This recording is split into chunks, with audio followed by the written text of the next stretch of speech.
Assalamualaikum warahmatullahi wabarakatuh. Bertemu lagi dengan saya Yoni Irma Yunita, mahasiswi Sekolah Tinggi Agama Islam Darun Najah, Prodi Syariah semester 4. Di sini saya akan sedikit memaparkan tentang mata kuliah saya, yaitu mata kuliah Hukum Perdata dengan judul makalah perbandingan hukum tentang orang dan badan hukum menurut hukum Islam, hukum adat, dan hukum perdata.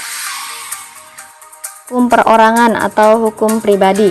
Di dalam dunia hukum, perkataan orang atau person berarti pendukung dan hak kewajiban yang juga disebut subjek hukum. Begitu pula yang dimaksud orang dalam KUHP Perdata buku 1 bab 1, dan dalam perkataan lain yang dimaksud subjek hukum yaitu segala sesuatu yang mempunyai hak dan kewajiban. Subjek hukum terdiri dari manusia dan badan hukum. Sebagai negara hukum, negara Republik Indonesia mengakui setiap orang sebagai manusia terhadap undang-undang. Artinya bahwa setiap orang diakui sebagai subjek hukum oleh undang-undang. Undang-Undang 1945 pasal 27 menetapkan segala warga negara bersamaan kedudukannya di dalam hukum dan pemerintahan dan wajib menjunjung hukum dan pemerintahan itu dengan tidak ada kecualinya. Pengertian subjek hukum. Subjek hukum ialah siapa yang dapat mempunyai hak dan cakap menurut hukum untuk mempunyai hak. Menurut ilmu hukum, yang menjadi subjek hukum ialah orang atau individu dan setiap badan hukum. Dan yang dimaksud dengan orang adalah pendukung hukum yang juga disebut subjek hukum. Subjek hukum ini dapat mengadakan hubungan hukum. Hubungan hukum ini menimbulkan hak dan kewajiban dalam lalu lintas hukum.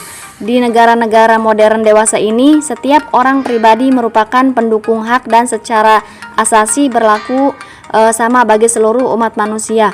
Kenapa? Karena diciptakan secara sama oleh Tuhan Yang Maha Esa, tidak bergantung pada agama, golongan, kelamin, umur, warga negara ataupun orang asing. Begitu pula hak dan kewajiban tidak tergantung pada kaya, miskin, kedudukan tinggi atau rendah dalam masyarakat, penguasa atau pejabat maupun rakyat biasa. Menurut hukum dunia, orang pribadi menjadi subjek hukum ialah orang dalam arti hukum, artinya memiliki hak dan kewajiban. Hak dan kewajiban dimiliki setiap orang secara kodrati sejak dilahirkan sampai meninggal dunia. Kemudian, manusia sebagai subjek hukum dan pengecualian sebagai subjek hukum.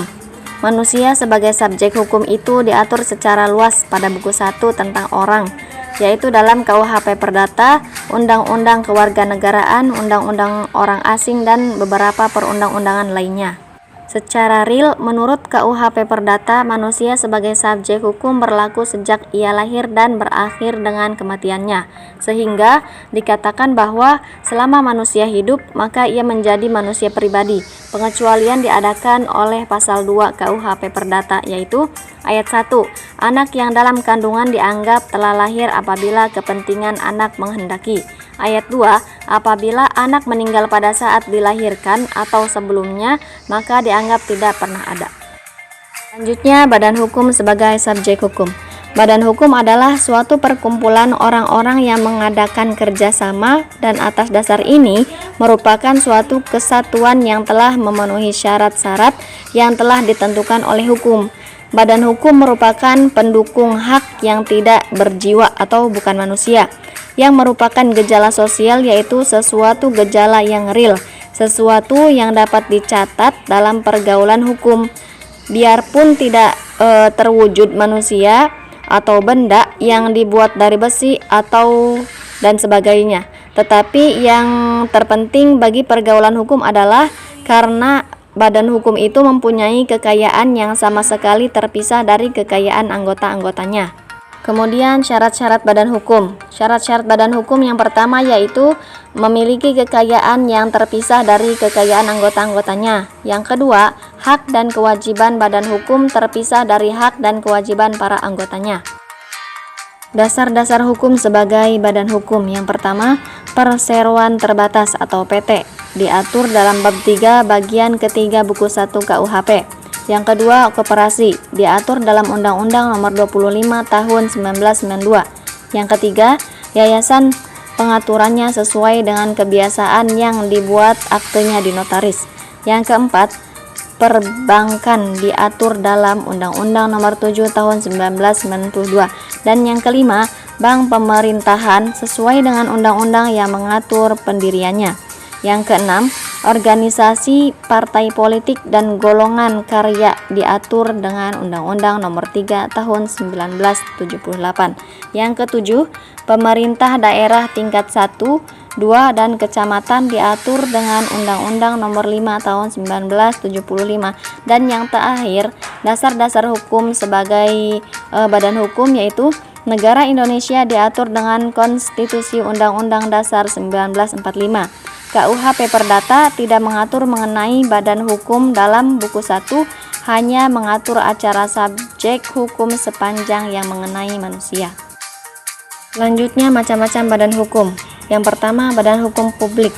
Badan hukum publik adalah badan hukum yang didirikan berdasarkan hukum publik yang menyangkut kepentingan publik, orang banyak atau negara umumnya. Badan hukum ini merupakan badan-badan hukum negara yang mempunyai kekuasaan wilayah atau merupakan lembaga yang dibentuk oleh yang berkuasa berdasarkan perundang-undangan yang dijalankan secara fungsional oleh badan eksekutif, pemerintah atau badan pengurus yang diberi tugas untuk itu. Yang kedua, badan hukum privat. Badan hukum privat adalah badan hukum yang didirikan berdasarkan hukum sipil atau perdata yang menyangkut kepentingan pribadi di dalam badan hukum itu. Badan hukum ini merupakan badan hukum swasta yang didirikan oleh pribadi orang itu untuk tujuan tertentu, yaitu mencari keuntungan, mencari sosial, mencari pendidikan, ilmu pengetahuan, mencari politik, kebudayaan, kesenian, olahraga, dan lain sebagainya, sesuai dengan hukum yang berlaku secara sah. Oke teman-teman, kiranya sekian pemaparan dari saya mengenai perbandingan hukum tentang orang dan badan hukum menurut hukum Islam, hukum adat, dan hukum perdata. Kurang dan lebihnya mohon maaf. Iktafaitu hunaka alami, astaghfiruka min jamil akhta. Wassalamualaikum warahmatullahi wabarakatuh.